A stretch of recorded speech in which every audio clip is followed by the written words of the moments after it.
There is a mineral so prized throughout human history that it once functioned as a form of money, so critical that soldiers were paid partly in it, so central to the rise of organized society that whole settlements sprang up purely to control access to it, and so contested that nations went to war over the routes that carried it.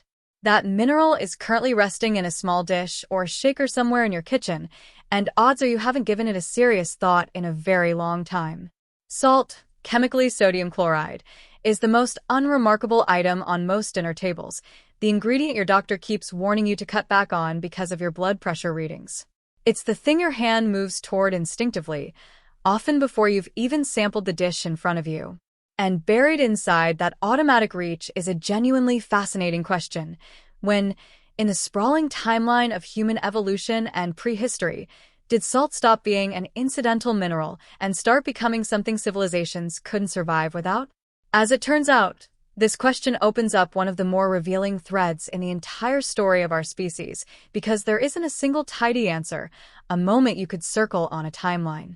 Instead, there's a long, gradual unraveling, a complete reshaping of the human relationship with one particular molecule, stretched across hundreds of thousands of years, leaving fingerprints on our biology, our economies, our politics, and even the taste preferences that feel like simple personal quirks but are, in reality, the surface expression of an ancient and unyielding biological drive. So let's walk through the whole arc, carefully and in order. We should begin with biology because understanding why humans eat salt at all requires understanding what sodium actually does inside the human body. Sodium is not a nutrient that merely helps. It is a nutrient without which the body simply cannot function. It governs how fluid is distributed throughout the body. It carries the electrical signals that let nerves communicate. It powers the contraction of every muscle, including the heart. It helps regulate blood pressure, and it assists in pulling certain nutrients across the intestinal wall. Every firing neuron involves the movement of sodium ions. Every single heartbeat depends on it. Every muscular twitch, from blinking to sprinting, relies on the electrochemical gradient sodium helps to build across the membrane of every cell. Because of this, the body keeps blood sodium locked into an extraordinarily tight window, something like 135 to 145 millimoles per liter. Slip below that range, a condition called hyponatremia, and the results include confusion, seizures, and, if uncorrected, death. Slip above it, hypernatremia, and the results include severe dehydration, neurological damage, and, again, potentially death. To keep sodium levels this stable, the body has built an elaborate and metabolically costly monitoring system. The kidneys constantly track sodium concentration and adjust how much gets excreted. Much of the hormonal machinery of the renin-angiotensin-aldosterone system exists purely to fine-tune sodium balance. The brain even houses neurons whose specific job is sensing sodium levels. None of this infrastructure would have evolved if sodium had simply always been plentiful in the ancestral diet. Evolution doesn't build expensive conservation systems for resources that are never scarce. The very existence of such an intricate regulatory apparatus is itself proof that, somewhere along the evolutionary road, acquiring enough sodium was a real and recurring challenge. That brings us to the ancestral environment, the part of the story most retellings skip entirely, jumping straight from prehistoric foraging to organized civilization without pausing on what happened in between. Our closest living relatives among the great apes have comparatively modest sodium needs given their body size. Chimpanzees and gorillas subsist mainly on plant matter, and a surprising number of plants, fruits, leaves, stems, carry enough sodium to satisfy an animal that isn't sweating heavily or metabolizing large quantities of protein. But the human lineage shifted away from that template. As early hominins became more active, more carnivorous, and more exposed to open, hot terrain, the sodium math changed. Physical exertion in warm climates produces substantial sweating, and sweat carries away roughly a gram of sodium per liter. A hunter or forager moving through a hot landscape for a full day could easily lose several liters of sweat, and with it, several grams of sodium that then needs replacing. Fortunately, meat supplies sodium. Fresh blood is particularly rich in it, carrying roughly 3 grams per liter, remarkably close to the sodium concentration of seawater. Organ meats, too, are sodium-dense. So the shift toward a more carnivorous diet in human evolutionary history wasn't only about calories and protein, it was also, incidentally, a shift toward greater sodium intake, one that helped offset the sodium lost through increased physical exertion. This raises the real crux of the matter. Were early foragers deliberately seeking out salt itself, the mineral, isolated and recognized as its own substance? Or were they simply getting adequate sodium passively, embedded in the foods they already ate, much the way apes do, without any conscious awareness of salt as something separate and worth pursuing? Honestly, we cannot answer this with total certainty, because unlike stone tools or hearths, salt consumed rather than processed leaves virtually no physical trace for archaeologists to find. But indirect lines of evidence, physiology, the behavior of animals, the practices of contemporary hunter-gatherer societies, and the earliest surviving evidence of intentional salt use combine into a fairly coherent picture. Consider animal behavior first. Across the mammalian world, the pull toward salt is one of the most dependable patterns zoologists observe. Hoofed animals will travel remarkable distances to reach natural mineral licks, exposed outcrops rich in salt and other minerals, purely to supplement what their diet lacks. Herbivores show up at these licks with particular reliability, since plant-heavy diets tend to run low in sodium, while carnivores, whose meat-based diets already supply more sodium, still visit these sites, just somewhat less consistently. Early humans, keen observers of animal movement patterns as a matter of survival, would inevitably have noticed groups of animals converging repeatedly on specific spots in the landscape. Curiosity, if nothing else, would have led them to investigate, and eventually to taste whatever it was drawing the animals there. And the human tongue is remarkably good at detecting sodium chloride even at low concentrations, producing an immediate, pleasurable sensory response that also happens to satisfy an actual physiological requirement. It's likely, then, that the discovery of salt as a substance worth pursuing in its own right, separate from any food that happened to contain it, occurred independently, many times in many places, as different groups followed the same animal-driven trail to the same natural deposits. This remains informed speculation rather than settled fact, but the alternative, that early humans watched animals flock enthusiastically to salt licks and simply shrugged, only rediscovering the value of salt millennia later after agriculture arrived, is much harder to credit. It's worth pausing on what natural salt sources actually looked like on the ground, a detail most popular accounts skip over entirely, even though it matters enormously for picturing how early humans would have first encountered the mineral.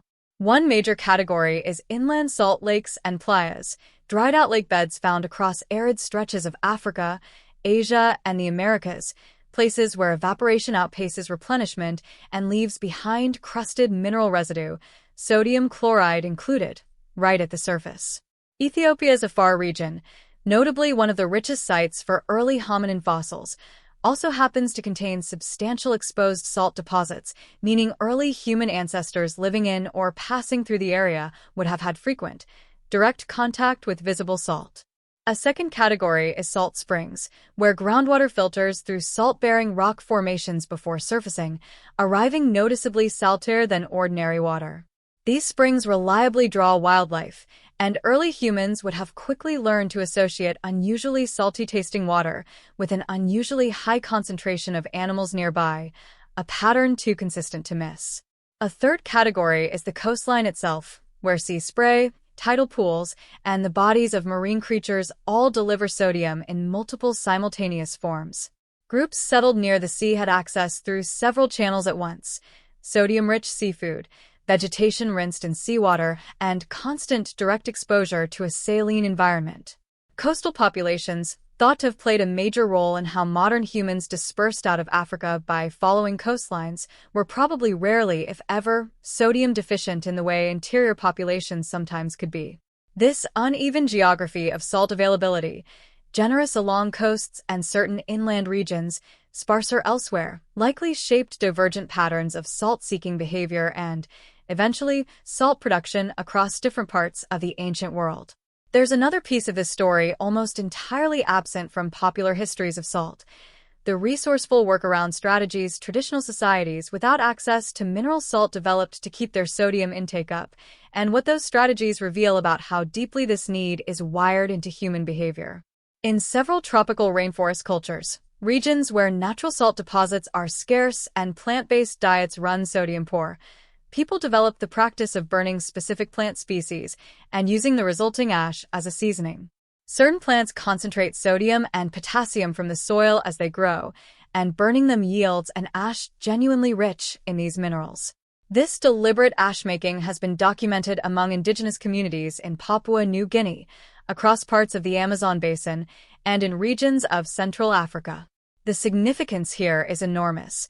These communities had no mineral salt available to them at all, and rather than simply going without, they engineered a functional substitute out of whatever materials their environment offered. Chemically, seasoning food with sodium-rich plant ash accomplishes exactly what salting food accomplishes. Only the source is different. Other traditional groups instead learn to identify specific plant species within their local ecosystem that naturally concentrate sodium in their tissues, and incorporated those plants preferentially into their diet. This kind of precise botanical knowledge, knowing exactly which plants, out of hundreds of possible options, carry the most usable sodium, represents a genuinely sophisticated form of nutritional expertise, one that rarely gets mentioned when people discuss the broader history of salt. Together, these practices occupy the middle ground between simply absorbing sodium passively through an ordinary diet, the baseline condition of most hunter-gatherers, and actively seeking, refining, and using mineral salt outright. They stand as living proof that the drive towards sodium supplementation is ancient, persistent, and endlessly adaptable, expressing itself through whatever means a given environment allows. The earliest confirmed archaeological trace of deliberate human salt production, rather than passive collection, comes from Lunca in present-day Romania, where evidence points to organized extraction from natural brine springs dating back to roughly 6,000 BCE, around 8,000 years ago. This isn't the earliest evidence of salt use in general, but it marks something more advanced, proof that people had figured out how to boil naturally occurring salt water down into usable solid salt at meaningful scale. And that fact carries an important implication. Nobody invests the substantial fuel and labor required to boil brine unless demand already exceeds what passive gathering from natural outcrops can supply. By 6000 BCE, in other words, someone had moved well past casual salt collection into genuine dependency, requiring industrial-scale extraction. The shift to agriculture stands as the true turning point in humanity's relationship with salt, and grasping why requires understanding exactly how agriculture reshaped the human diet. Hunter-gatherer diets, by comparison, lean heavily on animal products and include substantial amounts of fruit, nuts, and tubers, many of which carry meaningful sodium. These diets are also remarkably varied, different combinations of food shifting with the seasons, delivering a constantly changing spread of nutrients. On the whole, the sodium supplied by a hunter-gatherer diet, while it fluctuated, appears to have been sufficient on its own for most physiological needs, occasionally topped up by whatever natural salt happened to be encountered along the way. Agriculture upended this balance entirely. Farming-based diets are dominated by grain, wheat, rice, maize, millet, and grain is startlingly low in sodium. Someone eating a primarily grain-based diet takes in a fraction of the sodium a varied hunter-gatherer diet would have provided, even though their body's underlying sodium requirement hasn't changed one bit. This is the sodium gap agriculture created, and it is not a trivial one. The shortfall between a grain-heavy agricultural diet and a diversified foraging diet can amount to several grams of sodium per day, a deficit with real physiological consequences that has to be made up from an outside source. Agriculture also drove population density upward and enabled a level of social complexity, trade networks, specialized labor, organized storage, and eventually cities and states that hunter-gatherer bands never approached. All of this depended on food preservation at a scale foraging societies simply never needed. And salt preserves food. Nobody needed to understand the underlying chemistry of osmotic pressure and bacterial inhibition to notice the practical effect. Salted meat outlasts unsalted meat.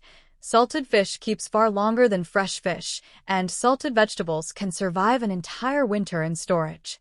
Salt made large-scale food preservation possible, and food preservation made the population densities behind civilization possible.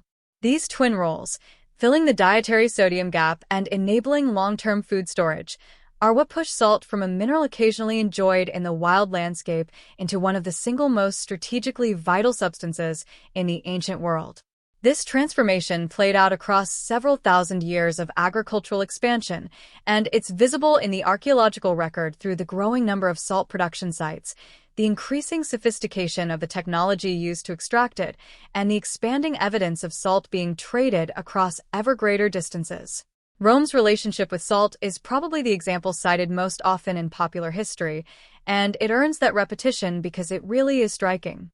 Roman soldiers received an allowance specifically earmarked for salt, called a salarium, the direct linguistic ancestor of the modern English word salary.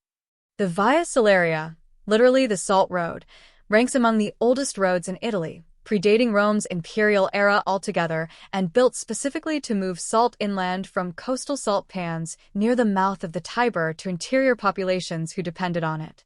Roman salt trade was tightly controlled by the state, heavily taxed, and treated as a matter of genuine strategic importance, a clear reflection of just how central salt had become to a large, grain-eating, food-preserving civilization.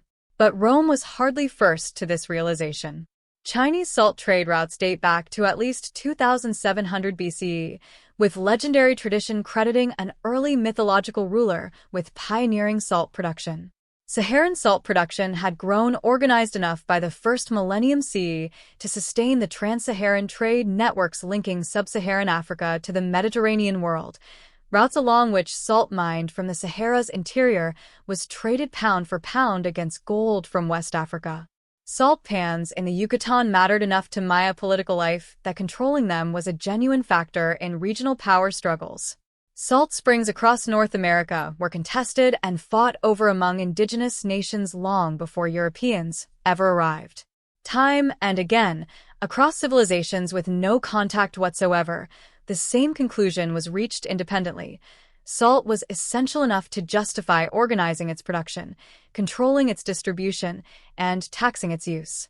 That level of convergence, occurring across cultures with zero communication between them, isn't coincidence. It reflects an underlying biological reality. Salt is physiologically non-negotiable. Agricultural diets fail to provide enough of it, and whoever controls the salt supply controls something people will pay nearly any price to obtain. The economics surrounding pure necessity are genuinely unusual. Salt doesn't behave like a luxury good whose demand collapses when its price climbs. Its demand stays largely inelastic because people will trade gold itself for salt when the alternative is sodium deficiency or watching an entire winter's preserved food spoil into uselessness. This inelasticity is exactly what made salt such an attractive tax base for pre-modern governments and such a reliable commodity for merchants to trade. It's always needed, always worth something, and nobody has the option of simply doing without it. Britain's colonial-era salt tax in India, a policy that deliberately made an essential mineral expensive for a population that depended on it completely, became the exact target Gandhi chose for his first major act of civil disobedience. The Salt March of 1930, in which Gandhi walked roughly 240 miles to the sea in order to produce salt in open defiance of British law, was chosen precisely because salt was something every single person understood as an absolute necessity. Everyone needed it, and everyone resented the tax imposed on it. The mineral sitting in your kitchen shaker has, quite literally, been worth marching 240 miles for. France's gabelle, its notorious salt tax, ranks among the most despised fiscal policies of the Ancien regime and is widely regarded as a genuine contributing grievance behind the French Revolution. The gabelle wasn't simply a tax on a commodity, it was, in practical terms, a tax on the ability to survive. Every French peasant living on grain in a climate that made year-round foraging impossible needed salt to preserve food through winter, and taxing that salt was functionally taxing their ability to eat. The fury it generated was proportional to the sheer biological necessity of what was being taken. None of these political consequences are accidental. They follow directly from the underlying biological fact that salt is not optional, cannot be swapped for a substitute, and cannot be independently produced by most people without access to a very specific set of natural resources. The political economy built around salt is, fundamentally, a political economy built around necessity, and economies of pure necessity tend to produce the fiercest conflicts whenever access is restricted or the cost of that access is manipulated by whoever holds control over supply. Finally, it's worth turning to the biology of salt craving itself, because this is what ties the whole ancient history back to the everyday moment of reaching for the shaker before you've even tasted your food. The human tongue houses dedicated sodium receptors, not general-purpose mineral detectors, not broad electrolyte sensors, but receptors specifically tuned to sodium. Saltiness itself counts as a primary taste, one of the handful of fundamental taste categories alongside sweet, bitter, sour, and umami, meaning it runs through its own dedicated neural pathway with its own dedicated response. Encountering an appropriate concentration of salt triggers an immediate, pleasurable, and largely automatic reaction. Salt genuinely makes food taste better, and this isn't a matter of learned preference. It's baked into human biology. Part of that reward response runs through the same dopaminergic circuitry involved in other core biological rewards. Animals experiencing sodium depletion show a spike in dopamine release upon encountering salt that closely mirrors the dopamine surge a hungry animal experiences upon encountering food. The craving triggered by sodium deficiency functions as a genuine drive state, persistent, motivating, and satisfied specifically by salt and nothing else. Across evolutionary history, this drive state was highly adaptive since it reliably pushed organisms towards sodium-seeking behavior in an environment where sodium was never guaranteed. In the modern world, though, where sodium is available in essentially unlimited quantities, that same craving has become something closer to a liability. The urge that once existed to prevent dangerous deficiency now drives consumption levels that exceed what our regulatory systems were ever built to handle, contributing meaningfully to the hypertension that ranks among the world's leading drivers of cardiovascular disease. Like so many of the health problems we grapple with today, the modern salt problem boils down to a mismatch. Biology calibrated for an era of scarcity, now operating in an era of overwhelming abundance. And that, ultimately, answers the original question.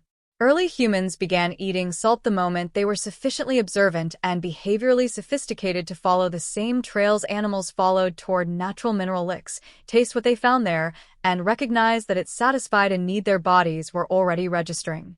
This almost certainly happened hundreds of thousands of years ago, in the same opportunistic, trial-and-error way early humans absorbed any useful resource they stumbled across. For most of human prehistory, though, salt remained a supplement rather than a primary necessity because hunter-gatherer diets already delivered adequate sodium through food alone under most circumstances. Everything changed with agriculture, with a shift toward low-sodium, grain-dominated diets that opened up a genuine sodium deficit, and with the emergence of food preservation needs that transformed salt from a nutritional nicety into an industrial necessity. This transformation unfolded roughly 10,000 years ago among the earliest farming societies and only intensified as agriculture spread and populations grew denser across the following millennia. Everything sitting in your kitchen shaker today is the end product of that entire long arc. The craving that pulls your hand toward it before you've even tasted your food predates agriculture by nearly 100,000 years. The trade routes, the taxes, the wars, the cities built up around salt springs, the very word salary, Gandhi's long walk to the sea, the grievances that helped ignite the French Revolution. All of it is simply the elaborate superstructure humanity built on top of one unchanging biological requirement, a requirement the human body has carried essentially unaltered across the entire span of its existence. Sodium is essential. It always has been. The history of salt is, at bottom, the history of what happened when human civilization had to figure out how to keep securing enough of it, again and again, across tens of thousands of years. And the answer, it turns out, was almost everything: cities, roads, trade networks, wars, revolutions, entire economic systems of the ancient world, organized substantially around the task of moving one particular mineral from wherever it naturally occurred to wherever people desperately needed it. That is what's sitting in the shaker on your kitchen table right now. perhaps worth a second glance.